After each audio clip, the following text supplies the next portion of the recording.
안녕하세요. 오늘 좀 엄청난 얘기를 해볼 건데요. 인공지능이 그냥 기술이 아니라 아예 국가를 운영하는 핵심 엔진이 되는 세상. 상상만 해도 어마어마하죠. 바로 그 미래를 위한 청사진을 한번 같이 들여다보겠습니다. 자, 그럼 이 거대한 그림이 대체 어떤 문제를 해결하려고 하는 건지 바로 핵심으로 들어가 보죠. 지능 식민주의라는 어쩌면 좀 생소하지만 아주 무서운 위협에 대한 이야기입니다. 이건 땅 뺏는 그런 얘기가 아니에요. 우리 생각의 기반, 그 자체를 빼앗길 수 있다는 경고죠. 네, 이건 영토 분쟁이 아닙니다. 우리나라가 외국의 AI 기술에 전적으로 의존하게 될 때 우리의 경제적 그리고 문화적인 자율성까지 잃어버릴 수 있다는 위험에 대한 이야기예요. 생각해 보세요. 전 세계의 지능을 단 몇 개 거대 기업과 국가가 독점하는 시대가 온다면 과연 무슨 일이 벌어질까요? 다른 나라의 AI에 의존하게 되면 정말 많은 걸 걸어야 합니다. 그들의 가치관, 우리의 돈, 그리고 가장 중요하게는 위기 상황에서 우리 스스로 결정할 수 있는 힘까지도요.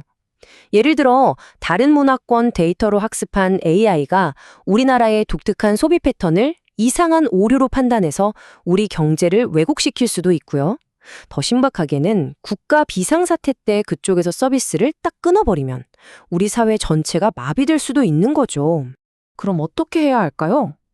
문을 닫아거는 게 아닙니다. 오히려 우리만의 독자적인 지능 인프라를 만들어서 완전히 새로운 종류의 국가를 세우자는 아주 담대한 선언을 하는 거죠. 더 이상 거대 플랫폼의 사용자로 남는 게 아니라 우리 운명을 우리가 직접 설계하는 시스템 설계자가 되자는 겁니다. 이 새로운 국가의 심장, 그게 바로 NFE, 즉 국가 미래 엔진, 내셔널 퓨처 엔진이라고 불리는 시스템입니다. 이건 말 그대로 대한민국 전체를 복제한 거대한 가상 시뮬레이터예요. 교통, 경제, 사회 데이터를 전부 집어넣어서 어떤 정책을 실행하기 전에 여기서 먼저 돌려보는 거죠. 부동산 정책 한번 잘못 내놨다가 몇 년을 고생하고 재난 터지고 나서야 허둥지둥 대책 세우고 이런 실패의 비용을 원천적으로 없애자는 겁니다. 자, 이렇게 시스템이 바뀌면요, 사회 계약 자체가 완전히 달라집니다. 그 변화의 중심에, 그리고 아마 우리 개개인에게 가장 크게 와닿을 부분이 바로 국가가 부를 나누는 방식의 혁신입니다. 이쯤 되면, 이거 그냥 이름만 바꾼 기본소득 아니야? 하실 수 있어요. 그냥 공짜 돈 나눠주는 거 아니냐는 거죠. 하지만 여기서 제시하는 개념은요, 우리가 알던 기본소득과는 근본적으로 다르다고 말합니다. 보세요. 이게 정말 중요한 차이점인데 기존의 UBI, 즉 보편적 기본소득이 좀 시혜적인 느낌, 사회 안전망 차원에서 주는 돈이었다면요. 여기서 말하는 UBS는 지능 주권 배당금입니다. 이름 그대로 배당금이에요.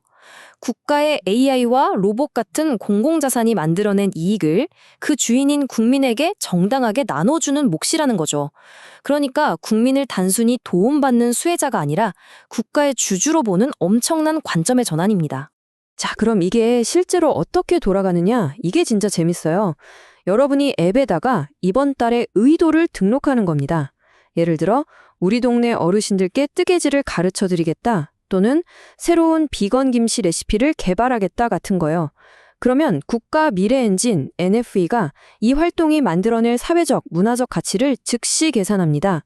공동체 유대감 강화, 노인 고립 문제 해결, 새로운 문화 콘텐츠 창출 같은 가치들이죠. 그리고 그 가치만큼의 배당금을 한국은행 디지털 화폐, 즉 CBDC로 여러분의 지갑에 바로 쏴주는 거예요. 그리고 이게 진짜 엄청난 이야기죠. 심지어 이번 달은 좀 쉬면서 성찰의 시간을 갖겠다 같은 의도조차도 가치를 인정받을 수 있습니다. 왜냐하면 그 과정에서 나오는 여러분의 감정 데이터, 사회적 데이터들이 모여서 NEFE가 더 인간적인 정책을 설계하는 데 쓰이는 귀중한 자원이 되기 때문이죠. 말 그대로 여러분이 살아 숨쉬는 것 자체가 국가에 기여하는 활동이 되는 겁니다. 자, 그럼 제일 현실적인 질문이 남았죠?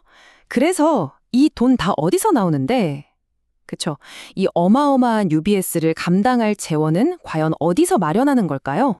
우선 근본적인 인식의 전환이 필요합니다. 이제 불을 만들어내는 원천이 예전처럼 인간의 노동, 인간의 땀에서만 나오는 게 아니라는 거죠. 기계의 지능, 즉 AI와 로봇이 엄청난 불을 창출하고 있잖아요. 그럼 부가 흐리는 물줄기가 바뀌었으니까 세금을 걷는 물길도 당연히 새로 파야 하는 겁니다. 그렇다고 기업들한테 벌금처럼 세금을 매기는 게 아니에요. 개념이 다릅니다.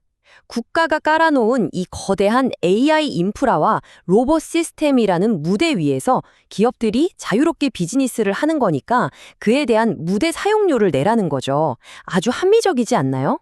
로봇세라고 해서 다 똑같이 매기는 게 아닙니다. 이 표를 한번 보세요. 아주 스마트하게 설계되어 있어요.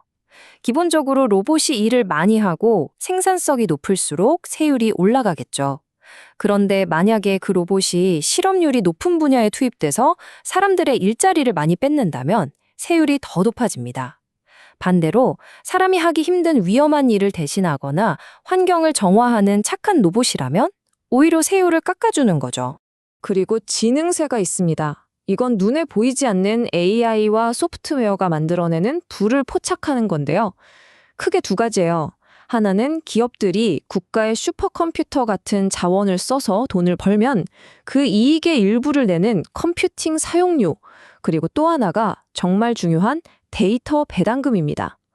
기업이 우리 모두의 데이터를 이용해서 AI를 학습시키고 돈을 벌었다면 그 수익의 일부는 당연히 데이터의 주인인 우리 국민에게 돌려줘야 한다는 개념입니다. 자, 그런데 이렇게 모든 걸 개선하는 완벽하고 논리적인 AI 시스템이 있다면 한편으론 좀 무섭지 않나요?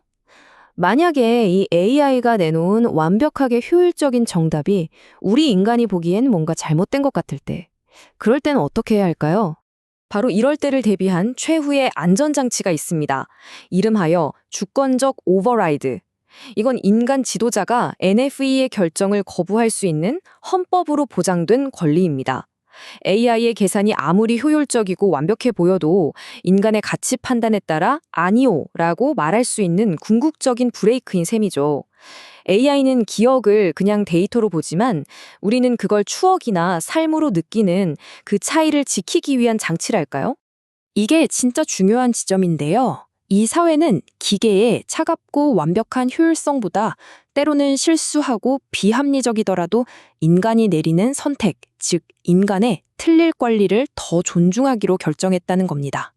인간다움의 가치를 기계의 효율성 위에 두겠다는 철학적인 선언인 거죠.